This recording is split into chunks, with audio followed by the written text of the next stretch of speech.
আল্লাহর বান্দি আসমানের দিকে হাত দুইটা উঠাইয়া ডাক দিয়া কইয়া রব্বি কদ মাতা সুলতান ইবনে আদেল, আল্লাহ আপনার সুলতান ইবনে আদেল মারা গেল, আল্লাহ তার দাফন কাফনের ব্যবস্থা করেন। আল্লাহর বান্দি হাত নামাইল। ইয়ামান থেকে বাগদাদ শহর হইল প্রায় 2500 কিলোমিটার দূরে। বাগদাদ শহরে আল্লাহর একজন ওলি বসবাস করে, তার নাম হইল জুনায়েদ বাগদাদী রহমাতুল্লাহি আলাইহি। ওইখানে যাবার পর আল্লাহ একটা ব্যক্তিকে ওখানে পাঠাইলো, ডাক দিয়া কয় ও জুনায়েদ বাগদাদী শোনো, ইয়ামানের পাহাড়ে সুলতান ইবনে আদেল মারা গেল, তুমি তারে যাইয়া দাফন কাফন করবা, জানাজা কমপ্লিট করবা, আল্লাহ আমারে পাঠাইছে। আশায় আশায় জনম গেল খোদা, আশায় আশায় জনম গেল খোদা, না চাইলা ফিরিয়া।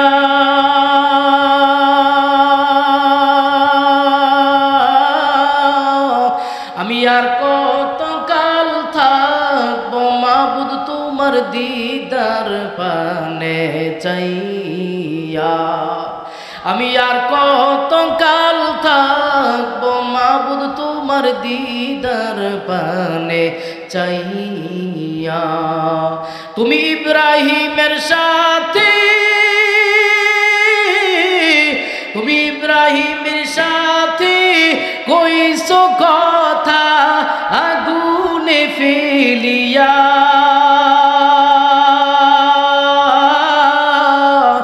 আমাদের সাথে কইও কথা আল্লাহ জান্নাতে দিয়া, ঠিক কিনা?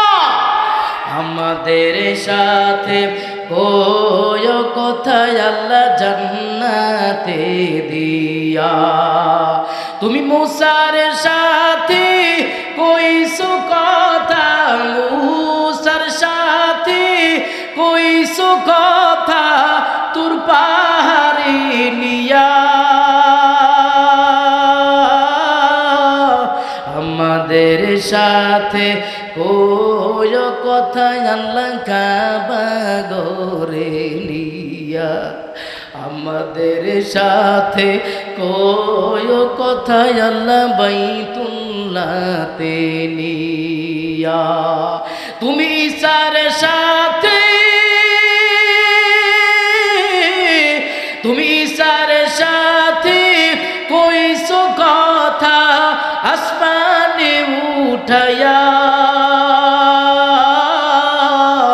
আমরা আর কত কাল থাকবো মাবুদ তোমার দিদার পানে চাইয়া। আশায় আশায় জনম গেল খোদা, আশায় আশায় জনম গেল খোদা, না চাইলা ফিরিয়া।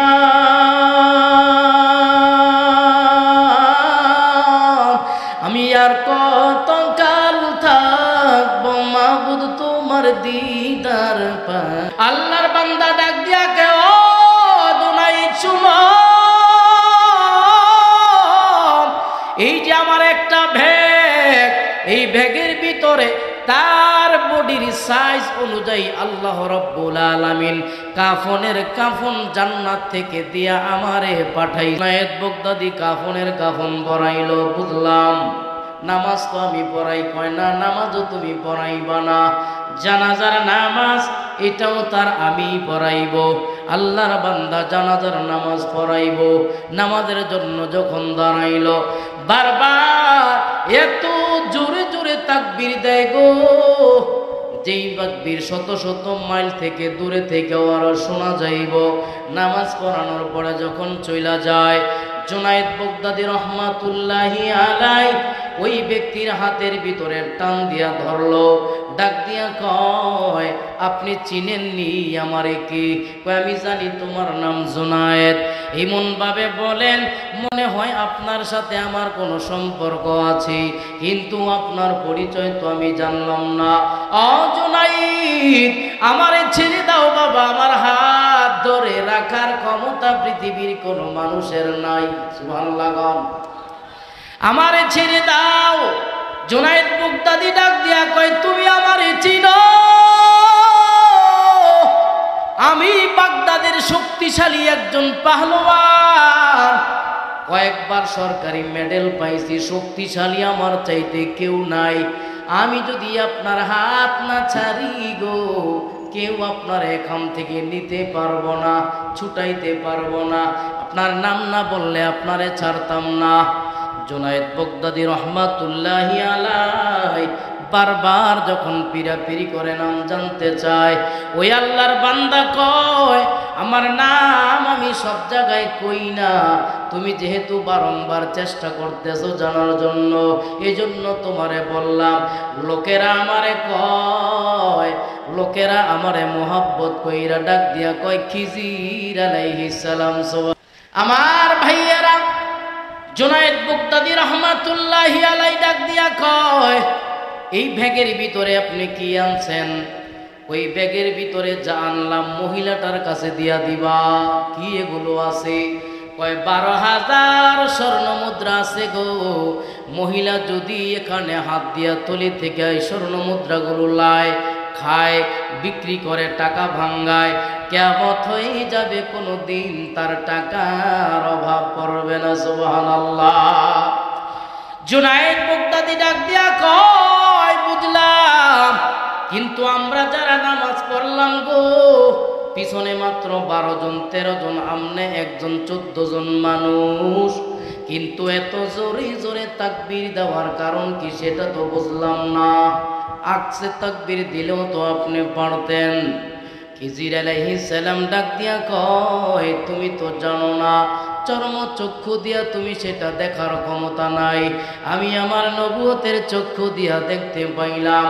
আমার পিছনে এই সুলতান ইবনে আদেলের জানাজায় অংশগ্রহণ করার জন্য আমার আল্লাহ আসমান থেকে 12 লক্ষ ফেরেশতা পাঠাই দিছে।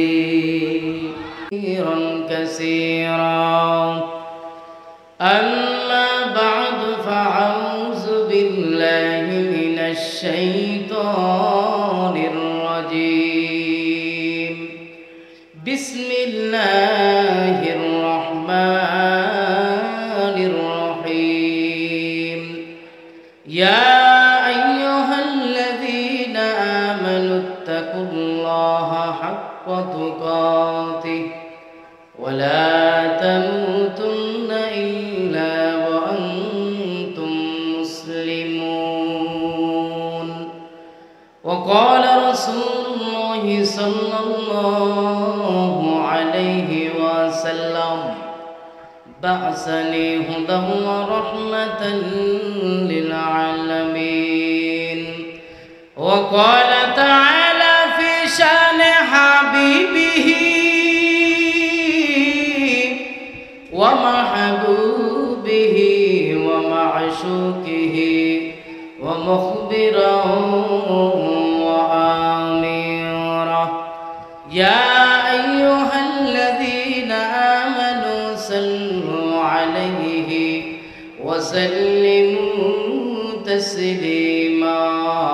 بلغ العلا بكماله كشف الدجى بجماله حسنت جميع خصاله. صلوا عليه وعليه. জবান খুলে সবাই পড়ুন, বালাগাল উলা বিকামালিহি কাশাফাত দুজা বিজামালিহি হাসনাত জামিউ খিসালিহি। আধারে যখন ডুবেছিল জাতি, ছিল না আলোর বাতি, বর্বরতার অন্ধকারে পৌঁছে মানব জাতি। মেয়ের জন্মে বেজার পিতা, খুরত মাটির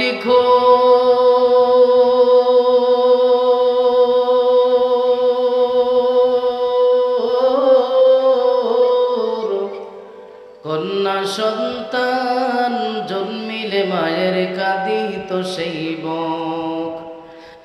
সেই সে কঠিন দুর্যোগ দিনে, আহা সেই সে কঠিন ভরবরতার যোগে, মোদের আল্লাহ তুমি করেছ মদদ,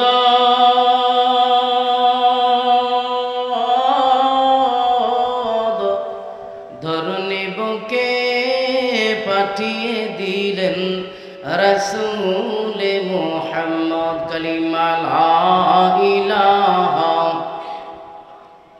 জোড়ে জোড়ে লা ইলাহা, লা ইলাহা ইল্লাল্লাহ, লা ইলাহা, লা ইলাহা। হায়াতের মালিক জি আল্লাহ, মৌতের মালিক সে আল্লাহ, লা ইলাহা ইল্লাল্লাহ, লা ইলাহা, লা ইলাহা, লা ইলাহা ইল্লাল্লাহ মুহাম্মাদুর রাসূলুল্লাহ সাল্লাল্লাহু আলাইহি ওয়াসাল্লাম। আবার পড়েন সাল্লাল্লাহু আলাইহি ওয়াসাল্লাম। কলাকান্দি মধ্যপাড়া বাইতুল জান্নাত জামে মসজিদের উদ্যোগে চতুর্থ বার্ষিক ওয়াজ ও দোয়ার মাহফিল। আজকের এই ওয়াজ ও দোয়ার মাহফিল অত্যন্ত শ্রদ্ধেয়ভাজন সভাপতি জনাব আলহাজ আব্দুল খালেক মাস্টার সাহেব, সহসভাপতি আলহাজ আব্দুল হাকিম সাহেব, সহসভাপতি আলহাজ ডাক্তার আবুল কাশেম সাহেব। আজকের মাহফিলের প্রধান অতিথি ইঞ্জিনিয়ার এম এ মতিন খান সাহেব, সাবেক প্রধানমন্ত্রী বেগম খালেদা জিয়ার এপিএস সচিব, অবসরপ্রাপ্ত গণপ্রজাতন্ত্রী বাংলাদেশ সরকার। আজকের মাহফিলের বিশেষ অতিথি জনাব আলহাজ মোহাম্মদ আবুল হাশেম আমিন সাহেব, প্রধান মেহমান জনাব শাহ আলম সাহেব। আজকের মাহফিলে যিনি প্রধান আকর্ষণ, প্রধান বক্তা, খতিবুল উম্মাহ আলহাজ হযরত মাওলানা হাফিজুর রহমান সিদ্দিকী সাহেব, বারাকাল্লাহু তাআলা ফি হায়াতিহি, বলুন আমিন।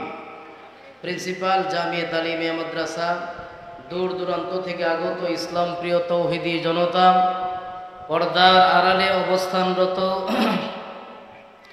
অত্যন্ত শ্রদ্ধেয় সরলপনা মা ও বোনেরা, মহান রব্বুল ইজ্জতের দরবার অসংখ্য শুকর ও সুজুদ যে আল্লাহ পাক রব্বুল আলামিন আপনাকে আমাকে দয়া করে মায়া করে ভালোবেসে রহমতি বরকতি জান্নাতের টুকরা বাগানে আসবার বসবার তৌফিক দিয়েছেন।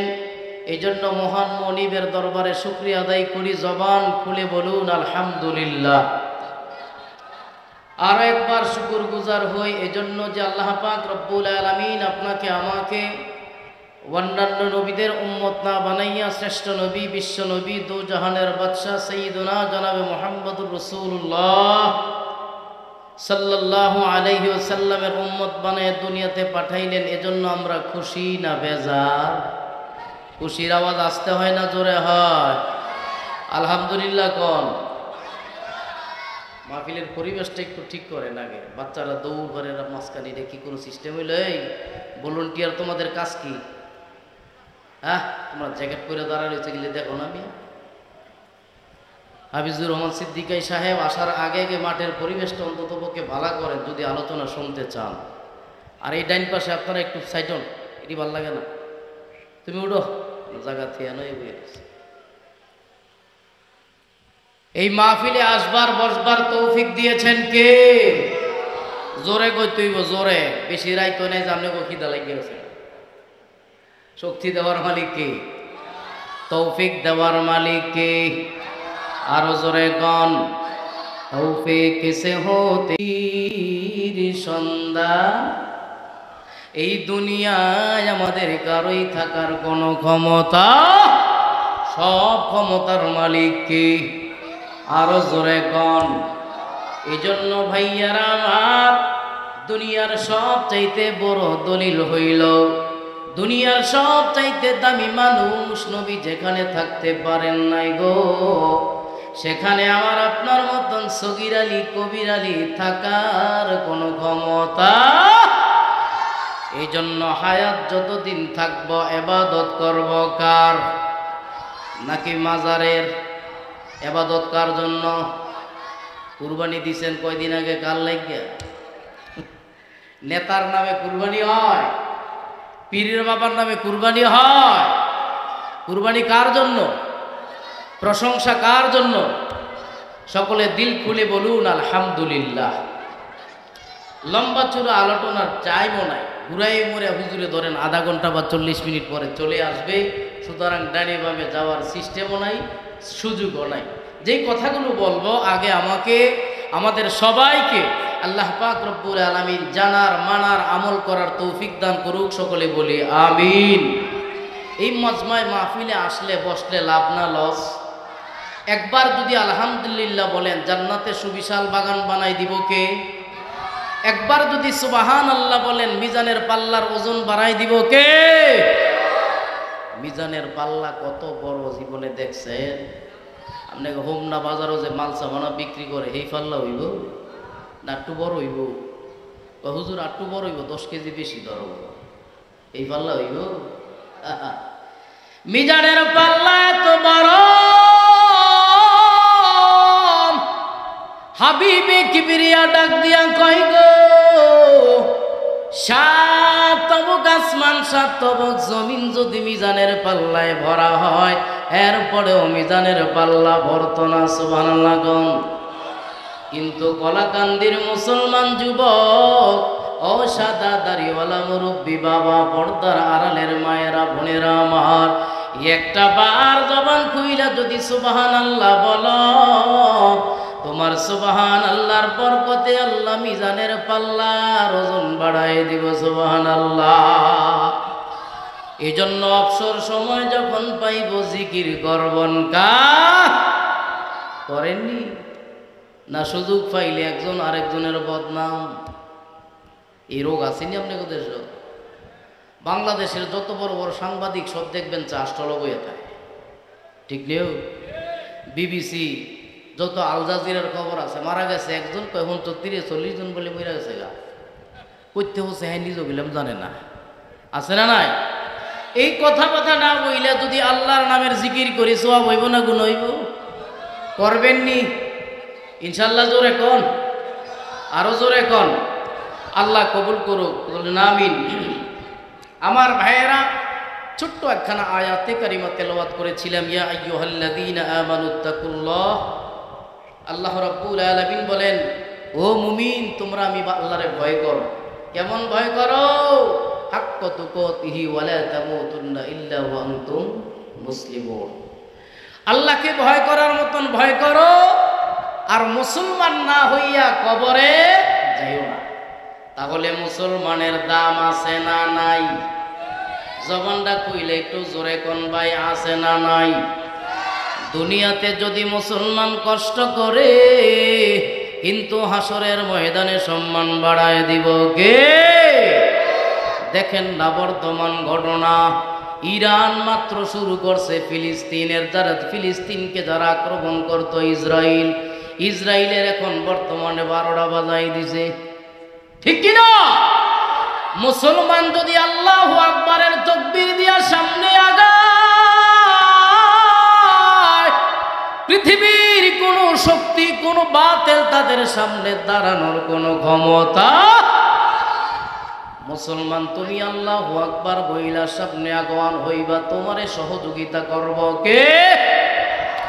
বিপ্লব মানে জীবন দেওয়া, বসে থাকা নয়, সে কোনো দিন আসবে না রে, করো যদি ভয়, করো যদি ভয়। আসবে বিজয়, রক্ত আর জীবনের বিনিময়, ঠিক কিনা?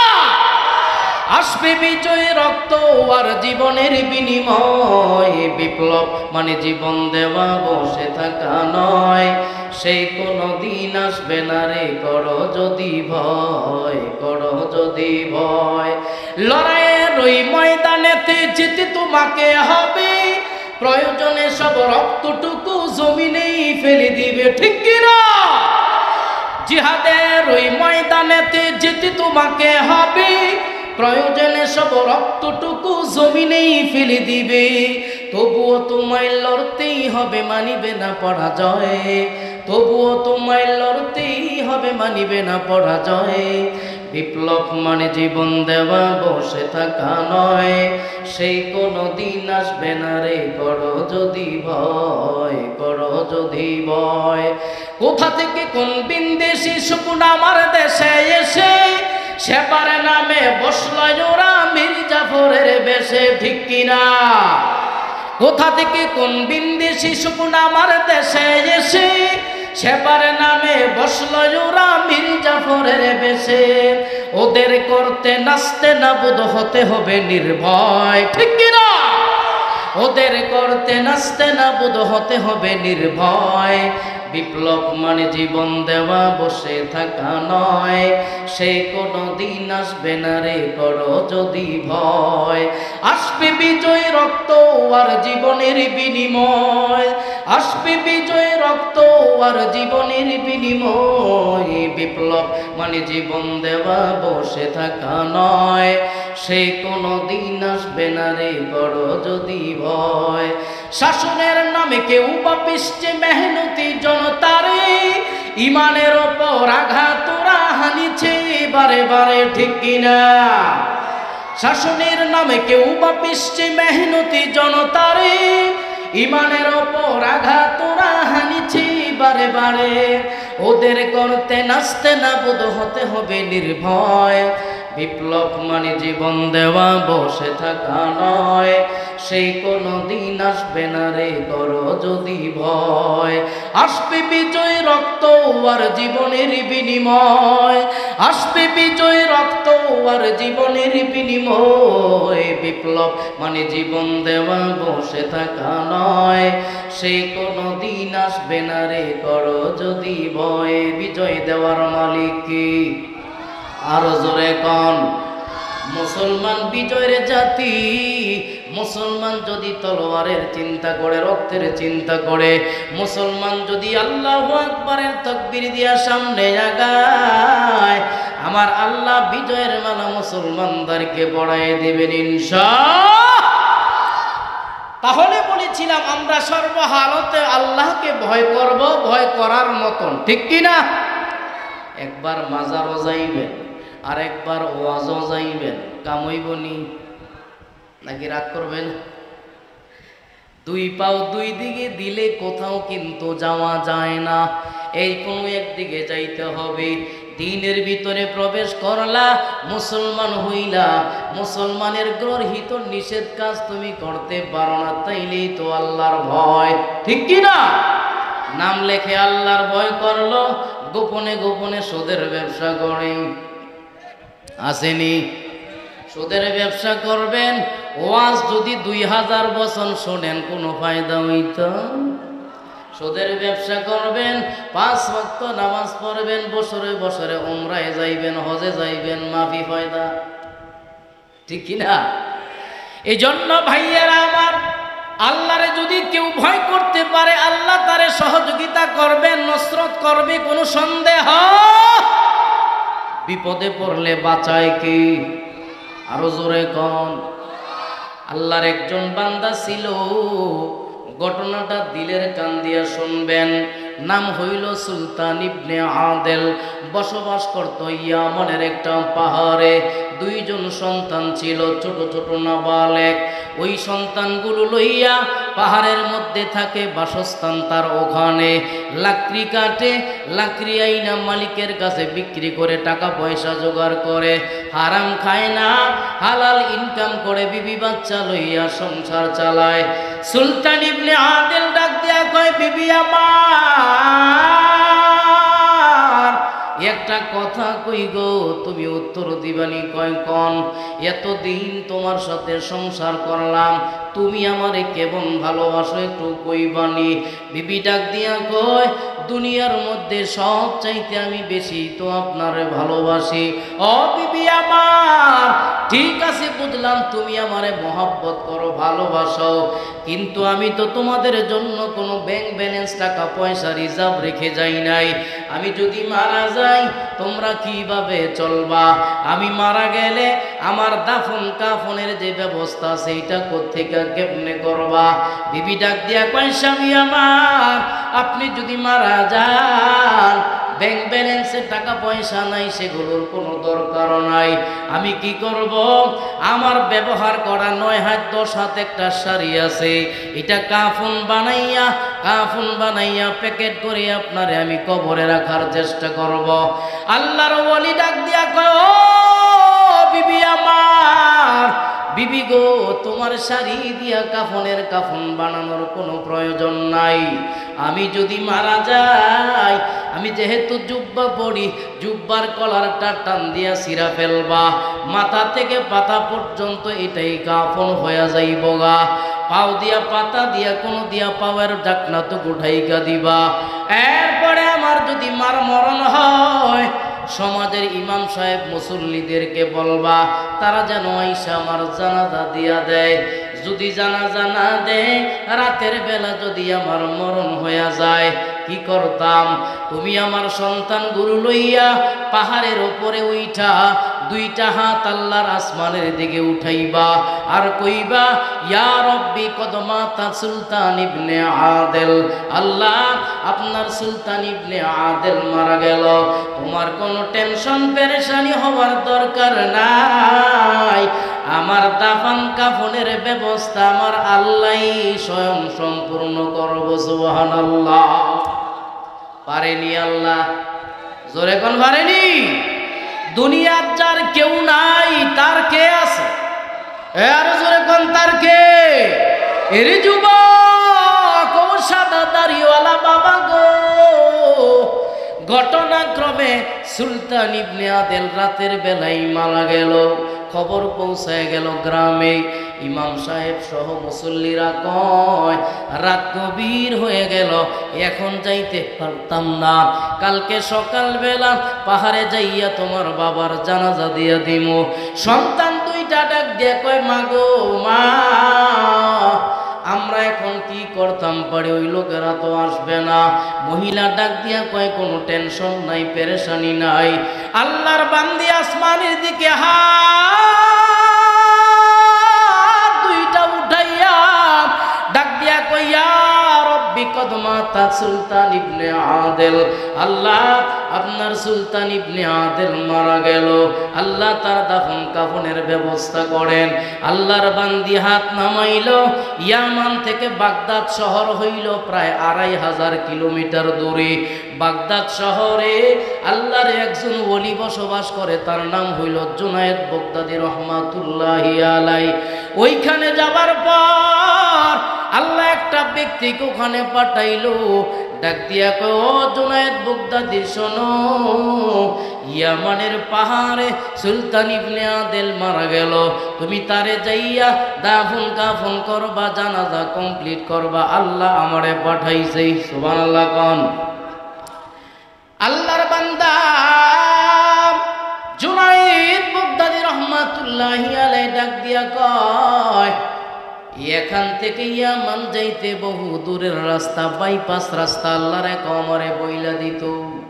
আল্লাহরে কয়, আল্লাহ তোমার বান্দা এত দূর কেমনে যাইব, আর সময় তো কম, কি করা যায়? আল্লাহ পাক রব্বুল আলামিন আগন্তুক ব্যক্তির কানে কানে খবর পৌঁছায় দিল, তুমি তারে কও তার চক্ষু বন্ধ করার জন্য তুমি ইয়ামান থেকে একটা মাটি নিয়া জুনায়েদ বাগদাদিকে বলো সেজদা দেওয়ার জন্য। এই মাটির ওপরে সেজদা দিব, সেজদা থেকে উইঠা দেখব 2500 কিলোমিটার রাস্তা অতিক্রম করে আল্লাহ চোখের পলকেই তারে ইয়ামান নিয়ে আসতে। সুবহানাল্লাহ। পারেনি আল্লাহ, পারেনি আল্লাহ। আল্লাহ ক্যা মুবারক নাম হ্যায়, আল্লাহ আল্লাহ মুমিনু কা কাম হ্যায়, ইয়া ইলাহি मुझसे मुझको दूर कर, ताकि देखो मुझ में तुझको एक नज़र, तेरे सिवा मेरे माबूद नहीं है, मेरे सिवा तेरे बंदा बहुत है। मरहबा कौन? जुनाয়েদ বাগদাদী রহমাতুল্লাহি আলাইহি ওখানে গেলেন, একা যায় নাই, ওনার সাথে আরো 12 জন মুরিদ লয়ে গেল। জোরে কোন কয়জন?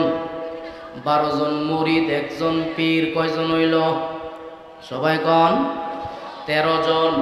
13 জন লইয়া হাজির হয়ে গেল। ডাক দিয়া কয়, মা গো, তোমার জন্য পর্দা ফরজ, তুমি দূরে যাও গা, আমি তার জানাজা পড়াইবার জন্য আসলাম। ঘটনা গভীর মনোযোগ সহকারে শুনবেন বাবারা, ভাইয়ারা আমার। যেই লোকটার কাফনের ব্যবস্থা হয় না, জানাজার নামাজের ইমাম পাওয়া যায় না, ওই ব্যক্তির কাফনের অভাব নাই, ইমাম বানাইয়া স্বয়ং আল্লাহ জুনায়েদ বাগদাদীরে পাঠাইছে। চিল্লায়ে কোন সুবহানাল্লাহ। জুনায়েদ বাগদাদী কয়, মা পর্দা ফরজ, আপনি দূরে চলে যান, দাফন কাফনের ব্যবস্থা আমরাই করব। জুনায়েদ বাগদাদী ডাক দিয়া কয়, জুব্বা পরাইছো, পায়ের নিচের অংশ দেখা যায়, খালি রাখা যায়, ওই জায়গার ভিতরে আমার পাগড়িটা দিয়া তুমি তার পাগুলো ঢাইকা দাও। আল্লাহু আকবার কোন? 12 জন মুরিদ ডাক দিয়া কয়, হুজুর, আমাদের যে পাগড়িগুলো মাথায় আছে সেগুলো দিয়া তার পুরা শরীরটা আবার নতুন করে কাফন বড়ায়া দেন। কাফন বানাইল। উনি একজন, মুরিদ 12 জন, সন্তান 2 জন, সবাই যখন জানাজা নামাজের জন্য দাঁড়াইল, আল্লাহু আকবার বইলা হাত যখন উপরে উঠায়, আল্লাহর এক বান্দা লম্বা একটা ব্যক্তি আসলো, হাতের ভিতরে একটা থলি দেখা যায়, আর এক হাতের ভিতরে একটা লাঠিও দেখা যায়। কে তার নাম কিবা পরিচয় কেউ তার কোনো ঠিকানাও জানে না। হাতের মধ্যে ডাক দিয়া কয়, বাবা জুনায়েদ, তোমার হাত নামাও, নামাজে জানাজা তুমি পড়াইও না। জুনায়েদ বাগদাদী রহমাতুল্লাহি আলাইহি আশ্চর্য হয়ে গেল গা, কি ব্যাপার, আমার হাতের ভিতরে সে ধরলো কেন? আল্লাহর বান্দা ডাক দিয়া কে, ও জুনায়েদ শুনো, এই যে আমার একটা ব্যাগ, এই ব্যাগের ভিতরে তার বডির সাইজ অনুযায়ী আল্লাহ রাব্বুল আলামিন কাফন জান্নাত থেকে দিয়া আমারে পাঠাইছে। সুবহানাল্লাহ। আর জোরে কোন আল্লাহ আসেনি? আর জোরে কোন আসেনি? বিপদে পড়লে বাঁচাই কি? জুনায়েদ বাগদাদী কাফন পরাইল। বুঝলাম, নামাজ তো আমি পড়াই। কয় না, নামাজও তুমি পড়াইবা না, জানাজার নামাজ এটাও তার আমি পড়াইব। আল্লাহর বান্দা জানাজার নামাজ পড়াইব। নামাজের জন্য যখন দাঁড়াইল, বারবার এত জোরে জোরে তাকবীর দেয় গো, যেই তাকবীর শত শত মাইল থেকে দূরে থেকেও আরো শোনা যাইব।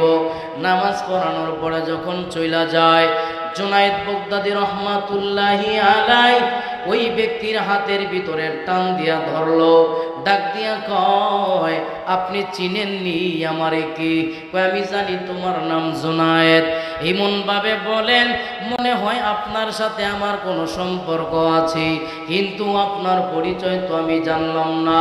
ও জুনায়েদ, আমারে ছেড়ে দাও বাবা, আমার হাত ধরে রাখার ক্ষমতা পৃথিবীর কোনো মানুষের নাই।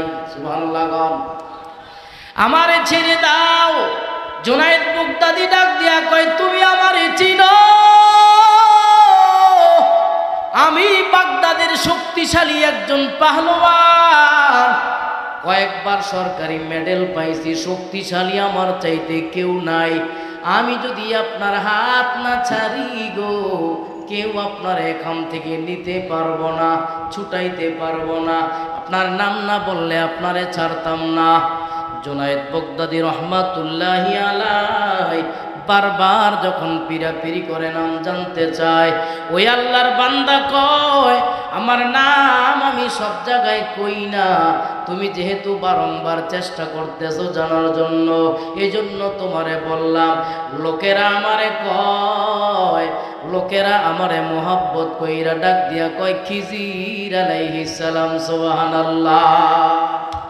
একজন নবী, জুনায়েদ বাগদাদি কয় আয় হায়, একজন নবীর হাতের ভিতরে এইভাবে ধরে রাখছে।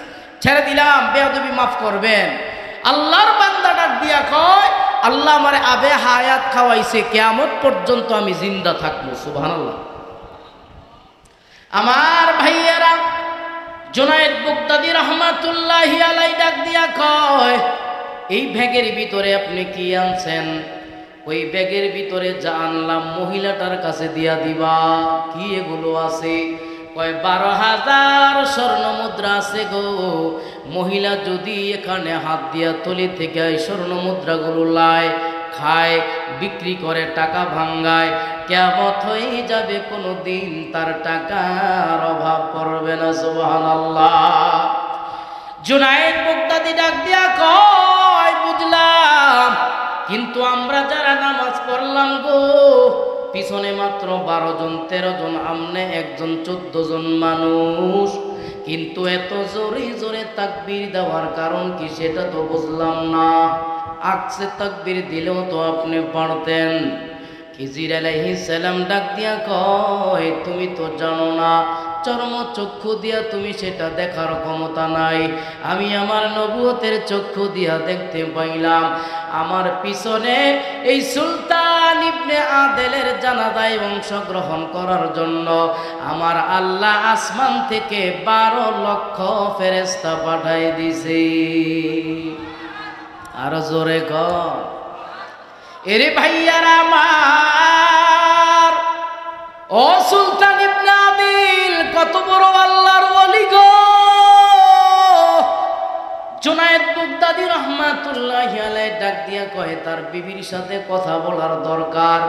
মাগো এই যে থলির ভিতরে টাকা দিলাম, ব্যবহার করবা, খরচ করবা, কিয়ামতের আগেও তোমার অভাব অনটন হইতো না।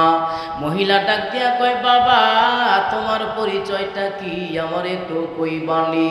কয় লোকের আমারে কয় জুনায়েদ বাগদাদি। মহিলা চোখের পানি ফালাইয়া কান্দি কয় তোমার কত সুনাম আমার স্বামীর জবান থেকে আমি শুনলাম। জুনায়েদ বাগদাদি কয় আমার সুনাম শুনে লাভ হবে কি? আমার চাইতে 1000 বড় গুণে আপনার স্বামী আল্লাহর ওলি। সুবহানাল্লাহ। মাগো আপনার স্বামী এত বড় আল্লাহর ওলি যে খিজির আলাইহিস সালাম আসছে জানাজা দেওয়ার জন্য, আর জান্নাতের কাফন দিয়ে তার কাফন পরাইলো। মা তার আমলগুলো কি ছিল আমার একটু বলবা, জানার দরকার আছে না নাই? মাগো কোন আমলের কারণে এত তার দাম বাড়লো? আল্লাহর বান্দি ডাক দিয়া কয় বাবা বিবাহ হয়েছে আমাদের 16 বছর, 2টা সন্তান আমাদেরকে আল্লাহ দিয়েছেন। বিবাহ হওয়ার পরে কোনো দিন দেখি নাই আমার স্বামীরে এক ওয়াক্ত নামাজ কাজা করত। সুবহানাল্লাহ। তাইলে বোঝা গেল ওলি যদি কেউ হইতে হয় নামাজের দরকার আছে না নাই? নামাজ সাইরা দিয়া যদি কেউ কয় ওলি হয়ে গেছে, এটা ভণ্ড। জোরে কোন এটা কি ভণ্ড? নামাজ নাই, গোসল নাই, ওযু নাই, আবার সিদ্ধান্ত নেই গ্রহণ করে মানুষদেরকে ডিক্লেরেশন দেয়, কয় চিন্তা করিস না, বছর একবার আমার কাছে আইস, তোকে জান্নাতে নেওয়ার ব্যবস্থা আমি করে দিব। আরো জোরে কোন জান্নাত জাহান্নাম দেওয়ার মালিক কে? আল্লাহ। সকল প্রকার ফিকির বেদাত থেকে আমাদেরকে হেফাজত করেন। জোরে কোন আমিন। মহিলা ডাক দিয়া কয় নাম্বার 1 জীবনে কোনোদিন দেখি নাই গো আমার স্বামীরে নামাজ কাজা করত। 2 নাম্বার আমি জীবনে দেখি নাই কোনোদিন আমার স্বামী সকাল সন্ধ্যা কোরআন তেলাওয়াত না করত। সুবহানাল্লাহ। কোরআন আমাদের ঘরেও আছে, গিলাফ লাগায়া সুন্দর করে আটকায় রাখে। রমজান মাসে একবার আসলে এটা ধরে, নাইলে আর ধরার কোনো খবর নাই। ঠিক নেই? আমার স্বামী কোরআন তেলাওয়াত করত, আর একটা আমল আমি দেখতাম গো, আমি জীবনে দেখি নাই আমার স্বামী তাহাজ্জুদ ছাড়া ঘুমাইতো। মারহাবা কোন তাহাজ্জুদ পড়ায় কইরা আমার স্বামী দেখতাম গড়ের বাতি নিবাইয়া গোপনে গোপনে কার সাথে জানি কথা কইতো। সুবহানাল্লাহ গো। এরে ভাইয়ারা আমার, আমি একবার বাতি জ্বালাইয়া স্বামীকে বললাম, গড়েতে কোনো মানুষ নেই, আপনি কার সাথে পীড়িত করেন, প্রেম ভালোবাসা করেন? আল্লাহর বান্দা সুলতান ইবনে আদেল কয়, বিবি গো, আমি দুনিয়ার কোনো মানুষের সাথে কথা কই না, আমি আমার মালিকের সাথে কথা কই। সুবহানাল্লাহ। উজানির কার ইব্রাহিম সাহেব রহমাতুল্লাহি আলাই তাহাজ্জুদের নামাজ পড়তো খাস কামরার ভিতরে বইসা বইসা। নামাজের পরে দুইটা হাত উঠাইয়া আল্লাহর সাথে কথা কইতো, আল্লাহর সাথে প্রেমের কথা কইতো। আশায় আশায় জনম গেল খোদা, আশায় আশায় জনম গেল খোদা, না চাইলা ফিরিয়া।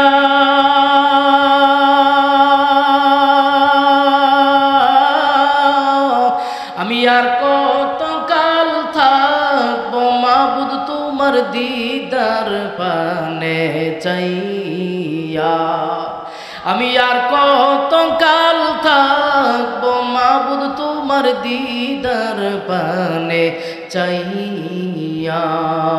তুমি ইব্রাহিমের সাথে,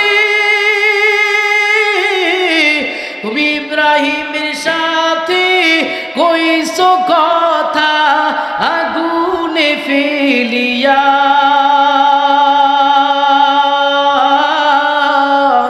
আমাদের সাথে কইও কথা আল্লাহ জান্নাতে দিয়া।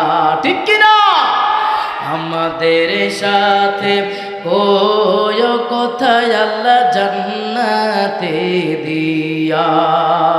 তুমি মুসার সাথে কইছো কথা, মুসার সাথে কইছো কথা তোর পাহাড়ে নিয়া,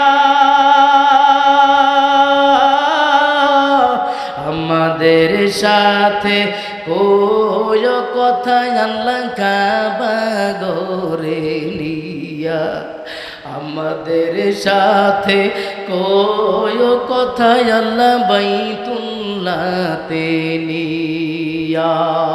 তুমি ঈসার সাথে, তুমি ঈসার সাথে কইছো কথা আসমানে উঠাইয়া, আমরা আর কত কাল থাকবো মাবুদ তোমার দিদার পানে চাইয়া। আশায় আশায় জনম গেল খোদা, আশায় আশায় জনম গেল খোদা, না চাইলা ফিরিয়া।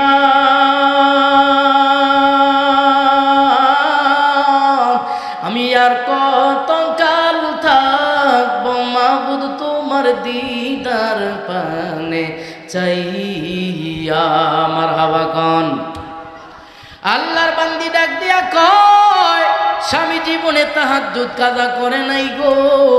4 নাম্বার গুণ হইল, আমার স্বামীরে কোনদিন দেখি নাই হারাম খাইতো। সুবহানাল্লাহ কোন। ইবাদত কবুল হওয়ার পূর্ব শর্ত হইল হালাল খানা খাওয়া। ঠিক কি না? কেউ যদি হালাল খানা খায়, হ্যাঁ ঠিক আছে, কেউ যদি হালাল খানা খাইয়া ইবাদত করে, ওই নিবাইলে যে নিবে না পুরে পুরে ছাই হইল এই যে পাগলের সিনা। ঠিক কিনা? ধরা দিয়া দাও না ধরা,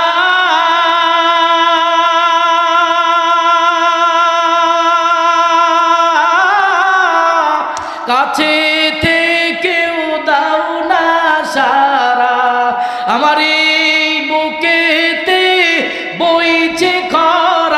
এই বুকেতে বইছে খরা না পাওয়ার ওই যত নাই পুরে পুরে চাই হইল এই যে পাগলের সিনায় রে পুরে পুরে চাই হইল এই যে পাগলের সিনায় মাওলা তোমায় ভালোবেসে কলিজা পোড়া গন্ধ আসে মাওলা তোমায় ভালোবেসে